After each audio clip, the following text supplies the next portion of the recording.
So this game wasn't as bad as the first one. I think they did sort a lot of those kind of issues out with the draft that they did have in that game one.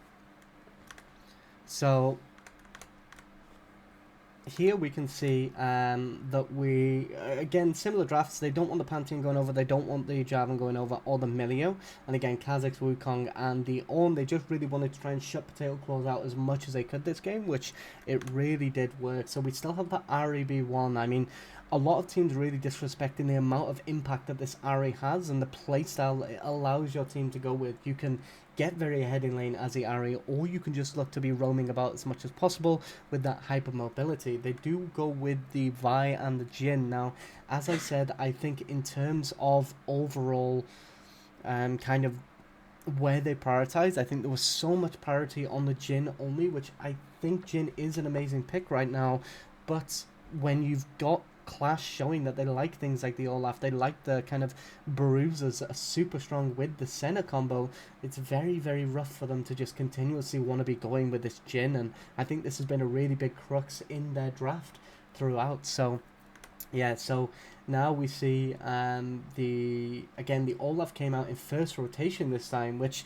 that opens up the counter. Now, one thing I would have really liked from Sea Pandas in this draft is to substitute the Pantheon ban out for an Olaf ban, just because if you're looking for the Cassio, one of the biggest kind of counters that you do get to Cassio is the Olaf being able to just pop that ultimate and just run through your grounding and kind of just jump on top of you doing a lot, because Cassio really relies on kind of champions coming into them, ulting them all, and then maneuvering with the movement speed she gets, but you can't really do that into Olaf, so she can stall the rest of his team, but she cannot stall him, so that is kind of a really big mistake from the side of Sea Pandas in their draft. They do decide to go into the Garen, which one thing that they're looking for, and what I think was the main idea here, is that they would combine the Garen ultimate with the Jhin fourth shot and the Gale Force in order to try and burst this Olaf down as quick as possible and then play the fight, which did somewhat happen, but just not too good. And now we see again the Senna come through. I think for the side of Sea Pandas, they shouldn't have prioritized banning the Maokai. I think they need to get rid of this Senna,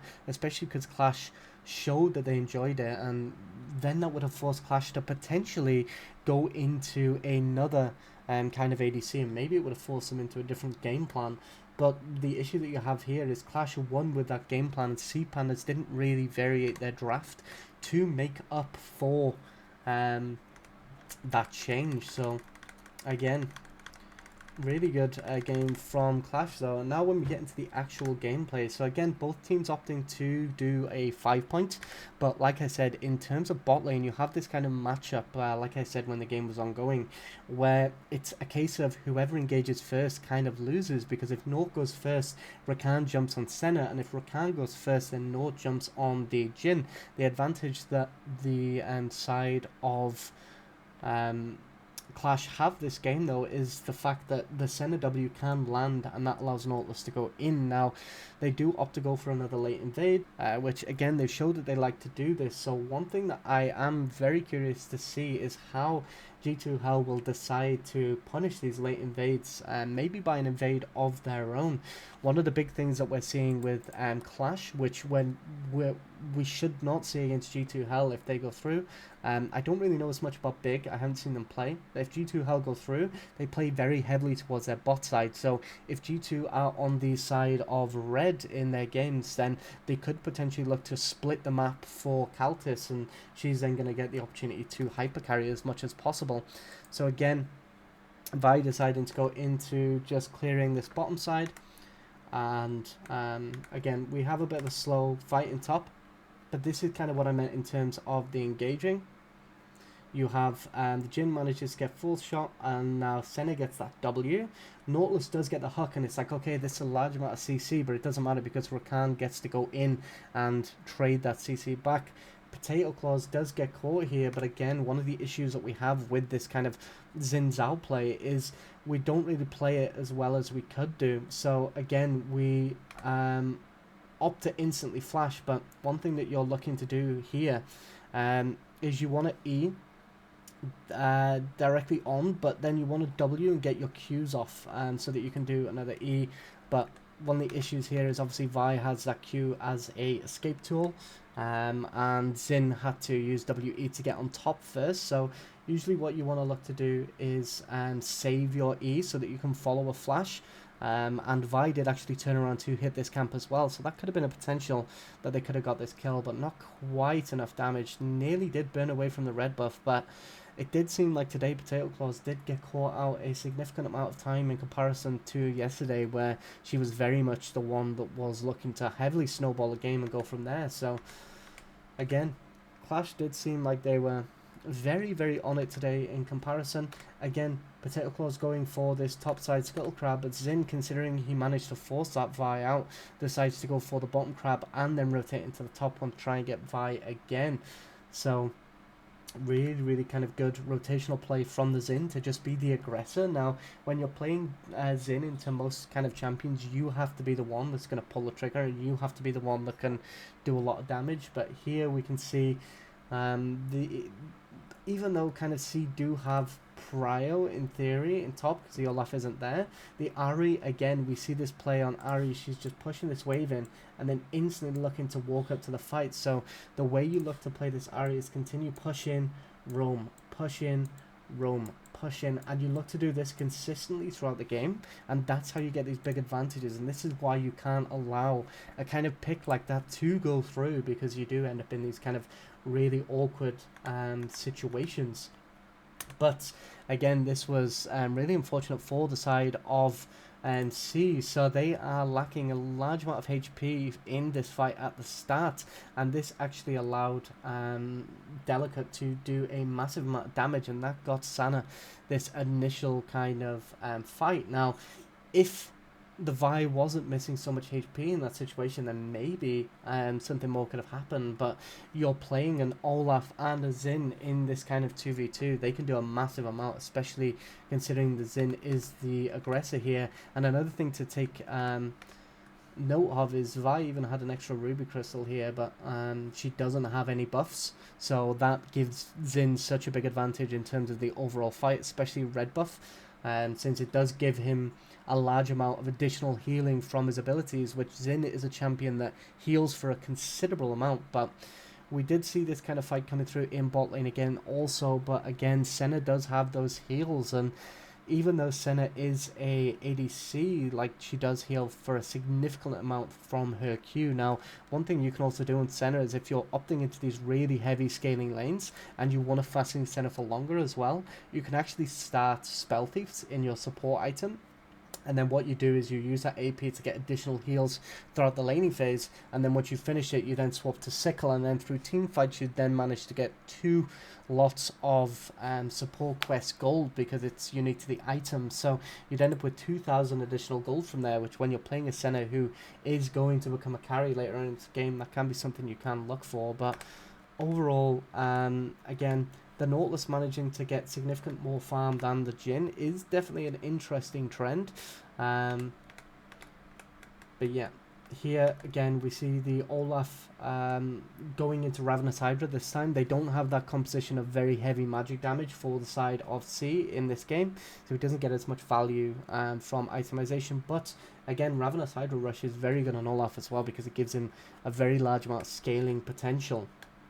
But again, we see not really much has happened inside of the mid lane. That's kind of common. Cassio wants to get to her spikes, which she did manage to get to this early. Ari does have her Everfrost on base though, and so, you know, they are just kind of trading mid consistently. 10-minute items, completely fine.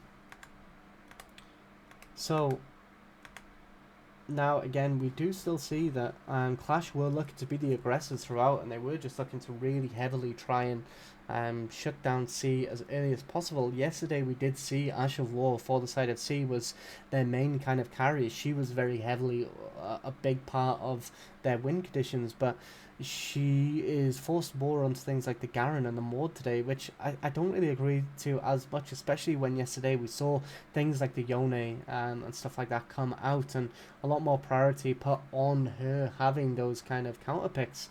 But again, really, really good play from the side of Qlash in this kind of situation, they do want to just try and unlock this Senna as early as possible. Now, one thing that you do want to try and avoid when you are playing comp is this Olaf is in a very good position, 1-0 on an item already, and the Garen is slightly behind. So one thing that a lot of people do is they drop Herald top, but the issue you have then is then you give the opportunity for top lane to freeze back here, which is not what you want. So what they decided to do instead is drop Herald inside this bottom half of the map, and this is really good because this allows the Senna and Nautilus to be unlocked from their laning phase and rotate around the map, and that leads into the big kind of team fights that we've seen. And that's exactly what they want with this team comp. They just want to look for those team fights and kind of go from there.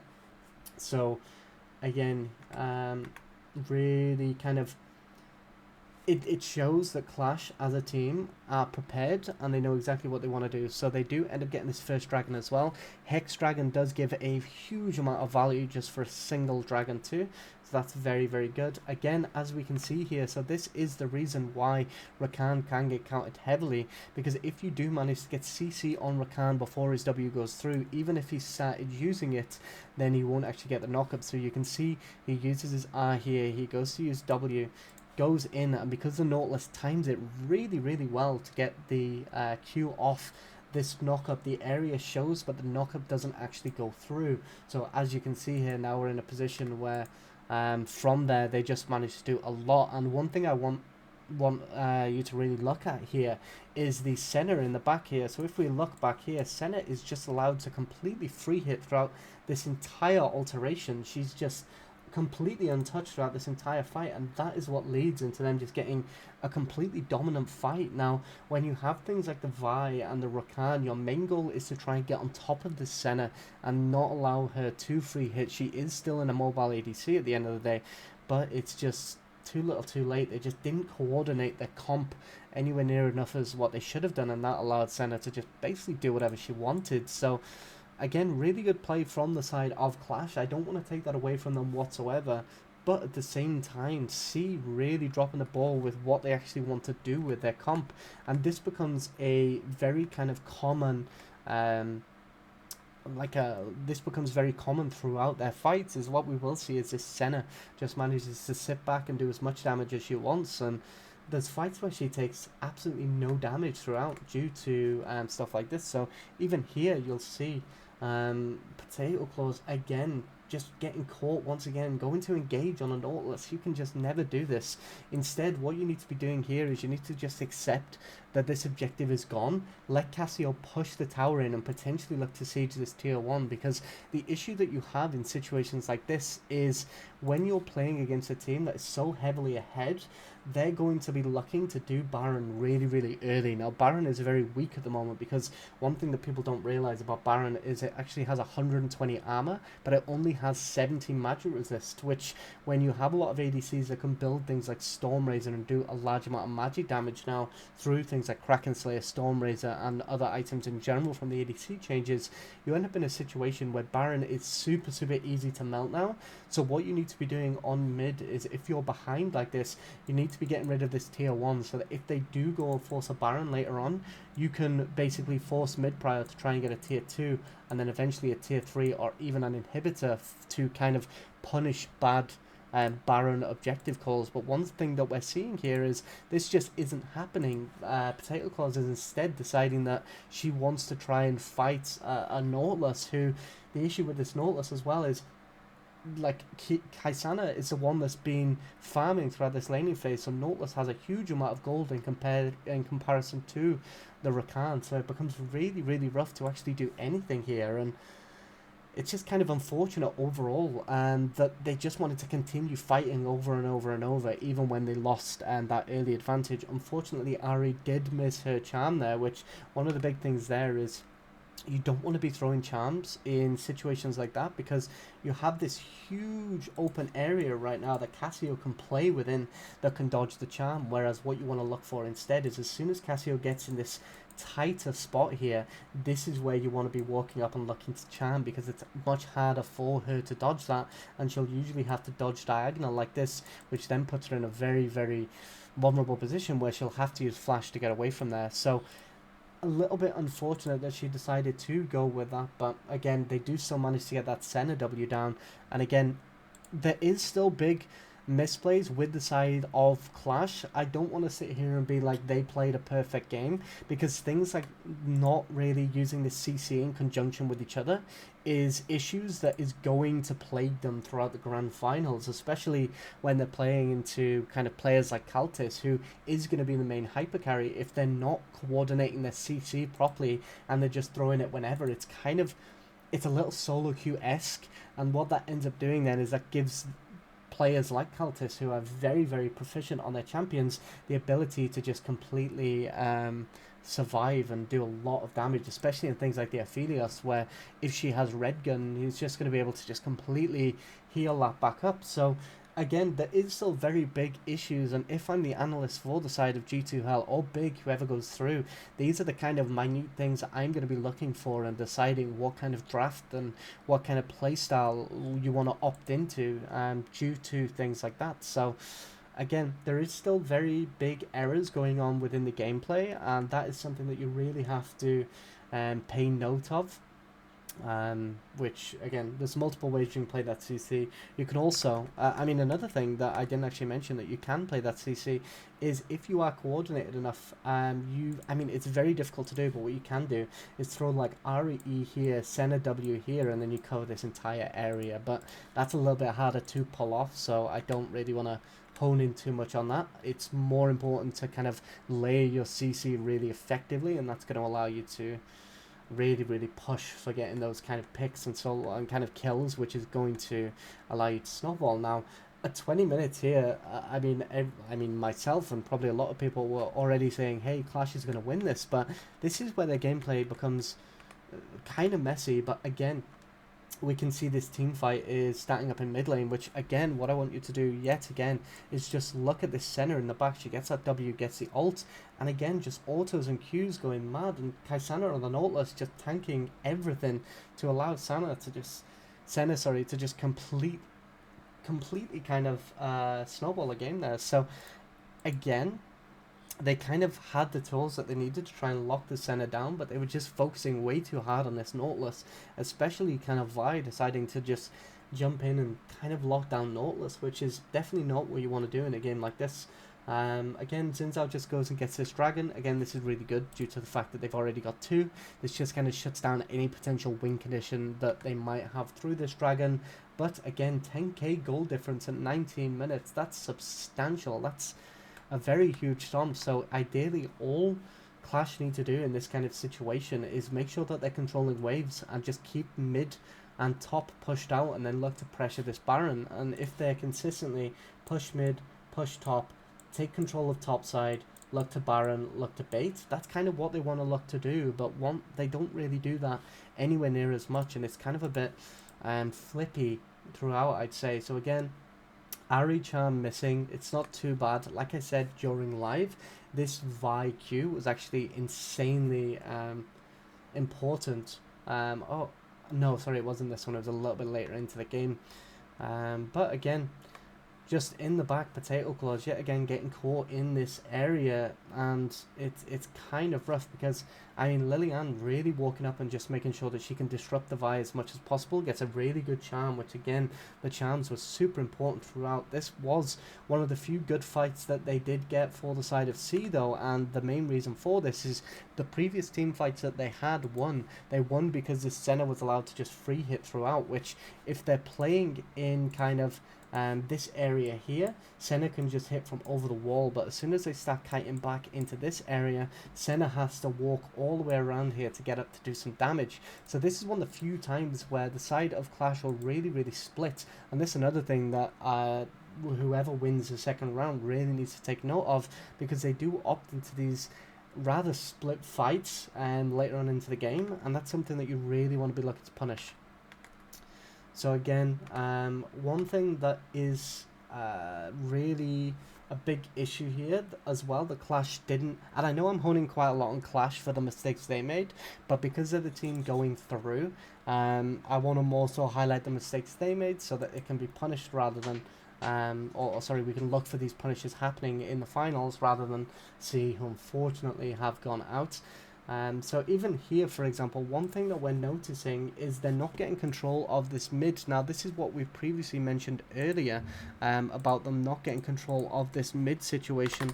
One thing we do find is, like, and G2 showed that they do understand how this works. One thing you want to be doing is you want to be pushing out mid, and then you clear vision of this top side, and then you return to mid, get it pushed, knowing that you then have full vision control of top side. If support walks up to try and do anything, you can look to pick, or you can just look to force a fight here and get like a potential inhib into Baron. But one thing Qlash don't do is they don't actually look to repeatedly ward push and then pressure the objective. So in terms of vision control, as you can see here, the wave is just here as like kind of at the freeze point. And one thing that I was mentioning earlier is that if you're Cassio and you've actually got this tower early from these topside plays, what you can then look to do is you can then look to start pressuring tier 2 for this Baron, and then you're forcing them to then make a decision. Do they either continue Baron or do they back away and look to go elsewhere? But again, they do manage to get quite a lot. The Jhin ult does come through, and they decide that they're going to instantly just turn and go for the Garen, which unfortunately Garen does flash the Ari charm, but they do still try and look to go. This Q from the Olaf is really, really important though, because it slows him down. And we see Rakan come in here, try and get the knockup, but we do get another flash away, and now Rakan dies really, really quick. Garen did kind of kill Rakan there, but now this just gives the opportunity. They've used so many summoners from the side of Sea just to survive that now this is really, really difficult for them to close this out. So again, you see them go on the Baron here. Cassio is back here, but again, Cassio, instead of choosing to go through here, she's coming up to this fight. Potato Claws dies again, and Nautilus gets a really good hook here. Cassio is kind of forced to just walk back. There's not really much she can do, and then the Garen just gets popped by the Senna yet again. So as you can see here, the issue that we have yet again, which has become very evident throughout all of this game, is that C didn't really know how to deal with the Senna, and as you can see, Senna is just free hitting throughout. She managed to get her ult off, and then she's just doing massive amounts of damage with that Storm Razor movement speed too. It's really difficult to actually deal with. So again, another pick up here, not too good in general, and overall it just seemed like C weren't as prepared. But like I said, one of the big things about this now is we are in a position now where Qlash is coming into the grand finals with a lot of confidence that they have just managed to win a very convincing game against a team that did play very well yesterday, taking out Solari, who again, another really, really big org, and some really talented players on that team as well. Like, the fact that they managed to take that team out, I expected these games to be a bit closer, but unfortunately not so much. And again, even in these fights, Kaisana making sure to, spidey senses were tingling, get that ward down here. And again, Olaf runs in, does have to use his ultimate really, really early, but now they've used so much on the Olaf that, again, the Senna in the back is just doing absolute work. We can see her back here. She's still on full HP. So this is the thing, the Vi chooses to opt to jump on the Xin, which she does manage to get a really good shutdown there, but again, Senna this entire fight, full HP, just doing massive damage from the back. So I mean, Qlash is showing that they really, really like this Senna throughout. So if I'm the side of G2 Hal or Big, I'm looking to maybe even get rid of this Senna or just play very heavily towards my bot side, which I don't know about Big, but G2 Hal really do favour doing that because they have Kaltus, who is an incredibly talented player. So again, overall, this does show though that they are just kind of struggling to end the game out a little bit. But again, one thing that you have to take into consideration from the side of Qlash though is they're not forced to end the game out as quick as a team like C, because they have the Senna who's already extremely fed, just doing a ton of damage from the back, and that's all you really need to kind of focus on.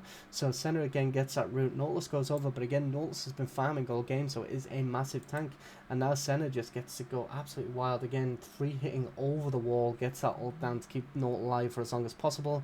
Unfortunately that W didn't go on the Vi, but again, that movement speed from Senna just allows her to just run people down consistently.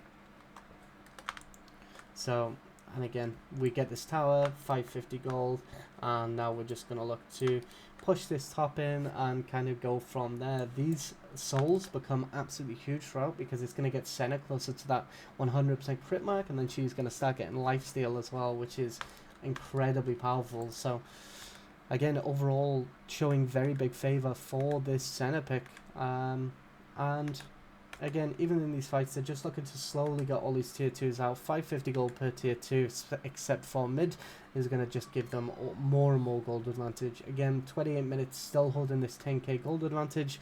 They did drop slightly below, but here, again, Potato Claws get spotted here due to the Ocean Soul bush. And yeah, I mean, to be fair, they did actually go for the mid wave here, which is definitely a really big advantage, but again, it just gets instantly cleared, and there's not really that much that can be done. So again, Ashavor does get caught yet again, having to use Flash. Zinzao uses Flash E to get on top and just knock the Garen up. Again, Senna just allowed to do absolute work.